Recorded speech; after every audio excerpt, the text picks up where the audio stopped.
Look, I get it. You just closed a major case. And things with your mother are complicated. And hey, you found the swordsman, and believe me, we are grateful and in no position to ask for a favor. But there's a killer taking us out one by one, so we need Cassandra Killjoy to get back to work.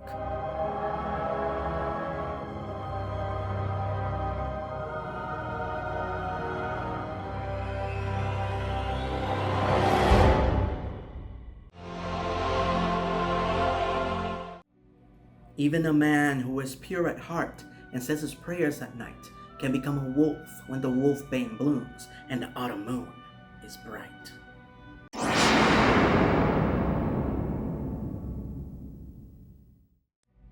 Happy Halloween, fanboys and fangirls. I'm Erod and I'm the Blockbuster Buster. And for those of you who are wondering why it took me so long to do an honest review of this special, that's because I was hoping that the Disney Plus Marvel Halloween special would become a yearly tradition and I could do one of these every year. Unfortunately, that didn't happen. So, in order for me to properly tell the story, I have to go back to the beginning. In the 1950s, superheroes went out of style, due to most of them being used as propaganda tools during World War II, and people, understandably, not wanting to look at anything that resembled the war once it ended. And superheroes also went out of style because Senator Frederick Wertham's campaign against comics, who he claimed were corrupting the youth.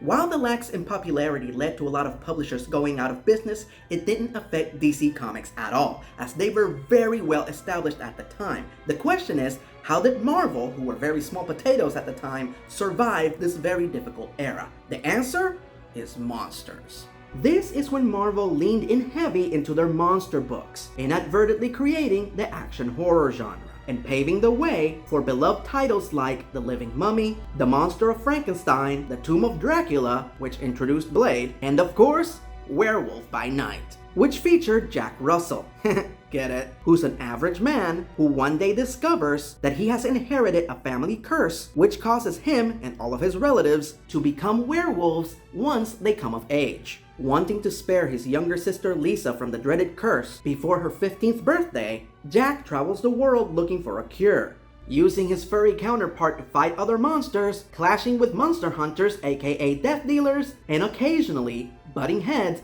with the evil occult organization known as the Committee. Suffice it to say that MCU paying tribute to this era was long overdue, and while I would have preferred a movie rather than a Disney Plus special, beggars can't be choosers. So, let's take a look. The plot.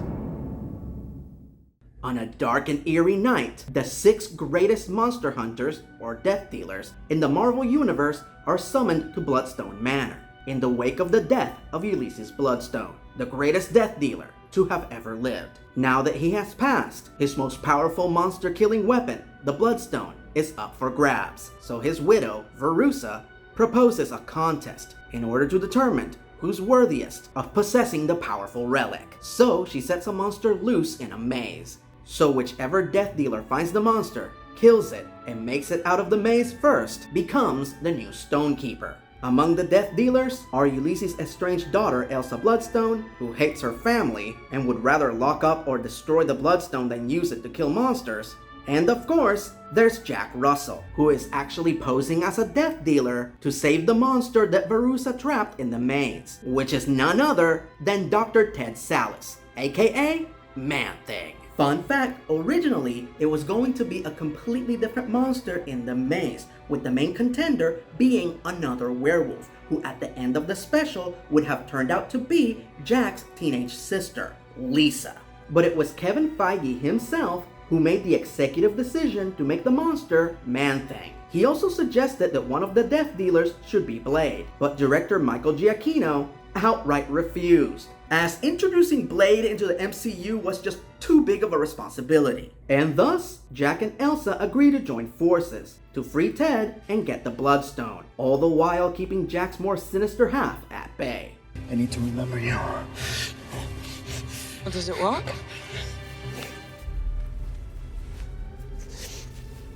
Once, One of my favorite aspects of this special is how it plays like a comic. Starting off like a legitimate horror movie, and then ending with pure unrelenting Marvel action.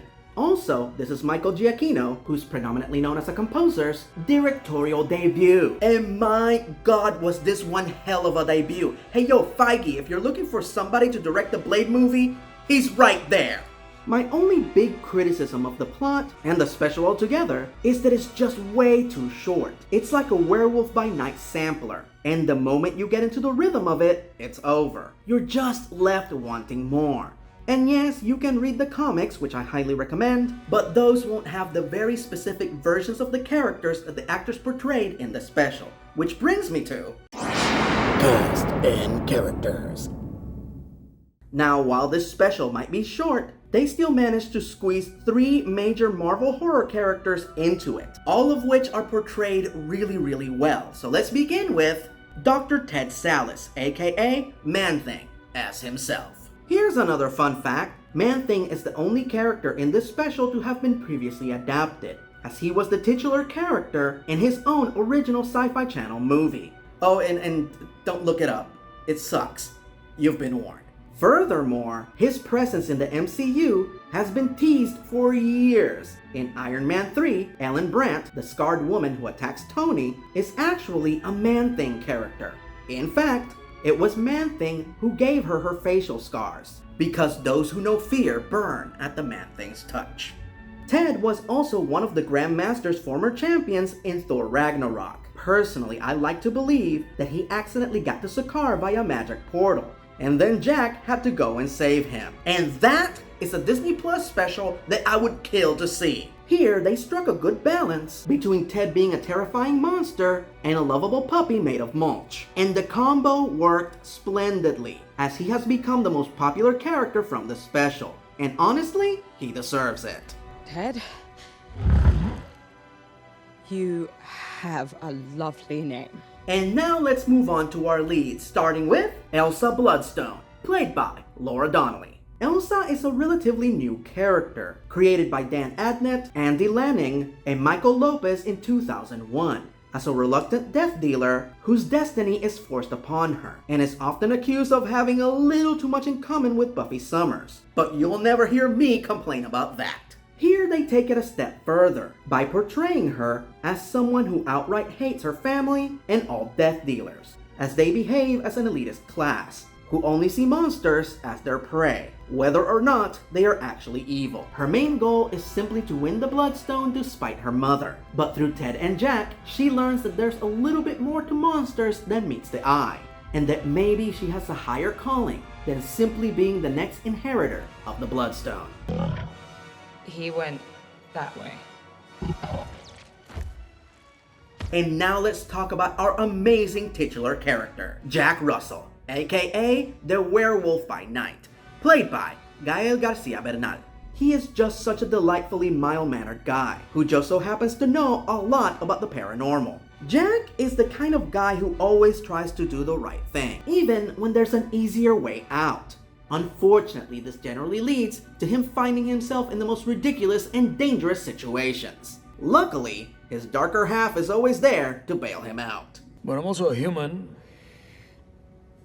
Perhaps not in the category that you would call a human. Black and white.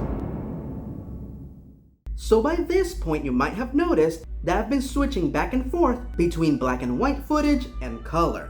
That's because 2 versions of the special were released. The first one in September 2022. This, the original version, was always planned to be released in black and white. This was done so Michael Giacchino could show as much blood as he wanted and still maintain a PG-13, or should I say TV-14 rating. Because apparently you can show as much blood as you want as long as it's not red.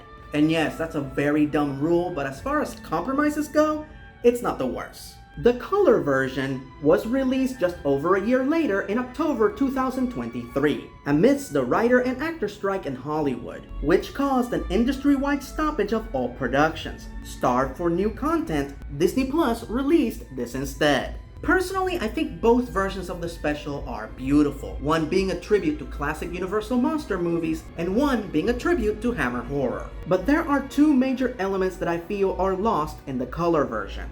The first is how the Bloodstone is the only element that is in color.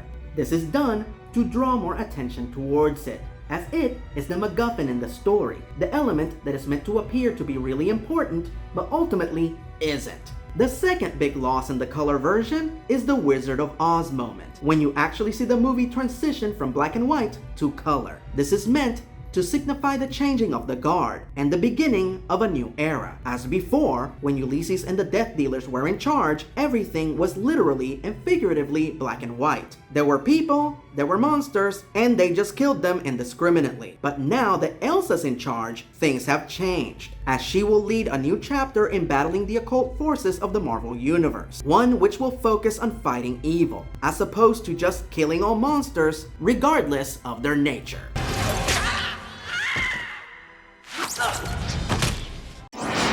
Favorite scene.